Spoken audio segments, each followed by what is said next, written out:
Hey, what's up guys? John here. Credit card companies nationwide have begun slashing consumer credit card limits. The U.S. hit $1 trillion in credit card debt for the first time ever. More and more Americans are defaulting on their credit cards as rates hit a record high of nearly 21%. Credit card debt delinquencies are taking off. New credit card delinquency rates have surpassed their pre-pandemic level. They're looking at the writing on the wall of what's happening. Defaults are soaring.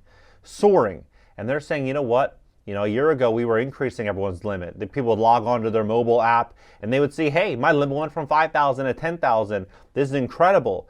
But now the opposite is happening. And I'm going to break down exactly what's going on behind the scenes, because if you live off of credit cards and you need credit to make it, pay attention to what's going on here so you can plan in advance, because I think this is going to reshape the entire U.S. economy. Hit the like button. When you hit the like button, YouTube will share this content to educate other people on what's really going on in our economy. And if you want to fix your credit, you want to position yourself for the greatest wealth transfer of all time, have access to credit, put yourself in a really, really strong position when most of the world won't be, go to GreatCreditFast.com if you have credit issues. We'd love to help. If you have late payments, medical bills, charge-offs, foreclosures, bankruptcies, repossessions, you have anything negative on your report that's holding your score down, don't let it sit there. One late payment can sit on your report upwards of 7 years and bring your score down a whopping 180 points. Don't let one item or a few items get in the way of a bright future. Go to GreatCreditFast.com. Take a look at this. So credit card users got bigger limits. Then they racked up $1 trillion.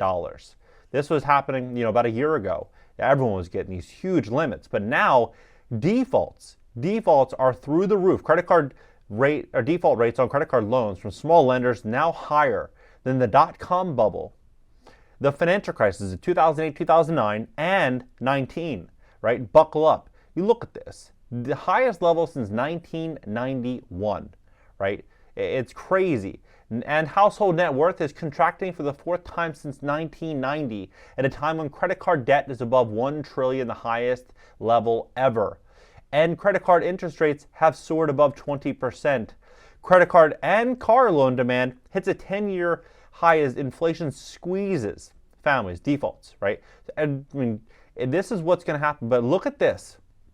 This is crazy. The average credit card interest rate is 28.01%. This is per Forbes magazine, 28%. So just for context, if we were to go all the way back to 1991, and you just scroll up here, this is credit card interest rates, we are higher than any point in time. In many cases, almost double. Interest rates are nearly double. That all these times, even great financial crisis, 2007, 2008, 12, 13% here, 11%. Look at this, all the way up, and then out of nowhere, when you start to look at 2022, it starts to increase gradually, but it goes from basically 15%, 14% about a year ago to now 22, almost 21%, and then boom, now we are 28% per Forbes, 28% per Forbes. So what I think is going to happen is people are not going to be able to afford these bills. Just for context, let's say, for example, you have $10,000 in credit card debt. $10,000 in credit card debt, and you're making payments of $235 per month. You would pay back $40,000 in interest, and it would take almost 2 decades to get out of debt, right? That same amount of debt at 12% interest, like back in 2008, you go to $3,000, right? $3,000. You go from $3,000 to $40,000. It's absolutely insane. But as this is happening, inflation is continuing to run rampant. And credit is tightening up. Credit is tightening up, which we've been talking about, because banks, they're looking at what's going on here, realizing that they have way too much exposure. Credit card delinquencies at small banks are now 7.51%, an all-time high. Small banks almost failed March, were rescued by the Fed, and hold 71% of commercial real estate loans, 92.3% of which were past due in July. Regional banks are teetering on the brink, and we aren't even in a recession yet. But here's what's going on here. So credit card issuers could start lowering limits, right? Well, look at this. So the reason in which they would pull back on your specific limit is you appear to be in financial trouble.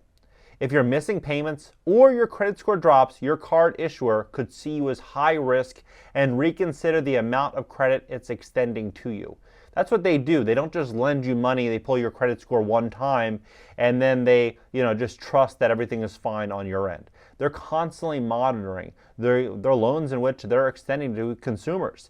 And another reason is you don't use that much credit, right? Those are the main two reasons. But they also say that another common reason is that they are trying to reduce their exposure during a down economy, which looks like we're walking into right now. So if you are, a consumer, you have credit card debt, you're kind of, making a paycheck to paycheck, which is most Americans these days.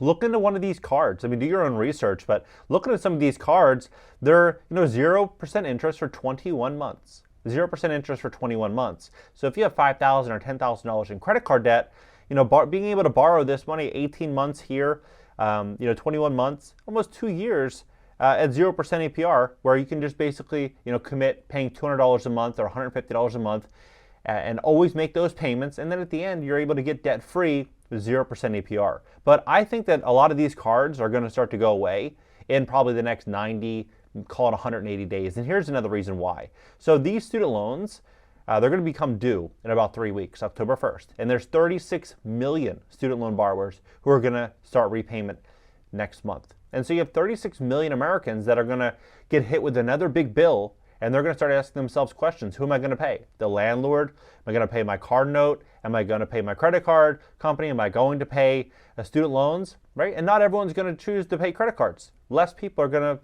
continue making these credit card bills. And so what's ultimately going to happen is credit card companies are going to suffer more and more and more losses, and they're going to start contracting credit even more on a majority of Americans. Right? This is what's going to happen. 15% of Americans are already past due on student loans.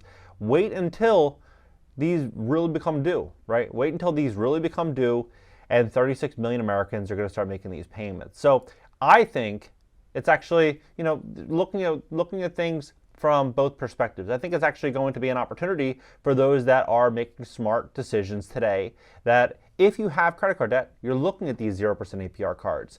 Maybe you are looking at other ways in which you can position yourself so that you can weather this storm, because the storm is coming. There's no doubt about it. Look at gas prices, look at inflation, look at the cost of living, look at everything. Everything is getting more and more and more expensive, and consumers are, they're struggling.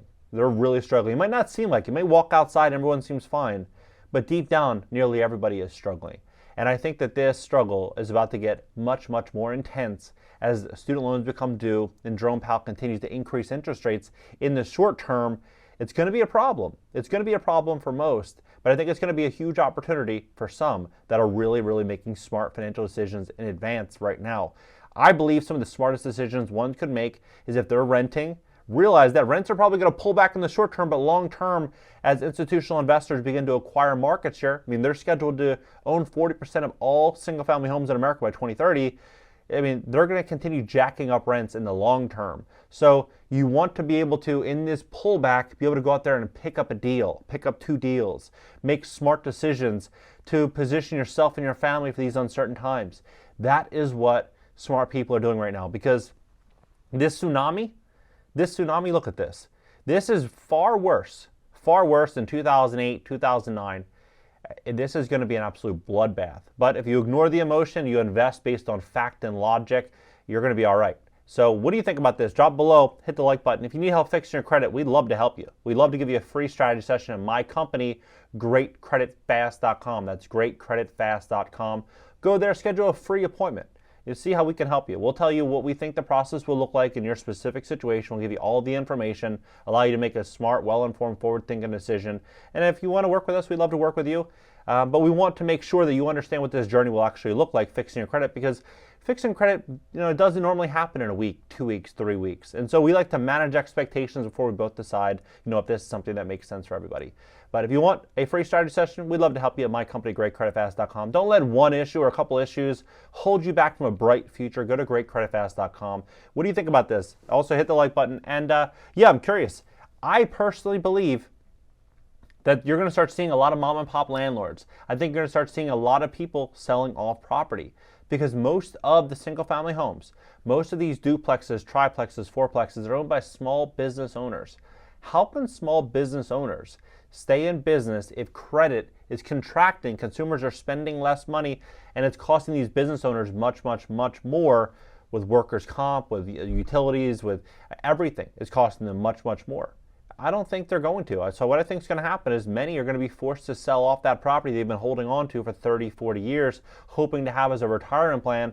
Many are just going to say, you know what? I got to list it. I got to list it for sale. And with record high interest rates right now, 7.5%, probably coming close to 8% soon on a 30-year fixed rate, how many buyers are going to be out there willing to borrow money at 8% to pay for a property that's way overpriced, right? They're going to spend what? Buy a $500,000 property and spend $4,000 a month for that duplex? I don't think so. I don't think it's sustainable. I think we're going to see a lot more sellers than available buyers in the short term, providing an immense opportunity for smart and savvy investors to go out there and pick up some really, really incredible distressed real estate opportunities. Drop below. We'll talk about it, and I'll catch you guys in the next video.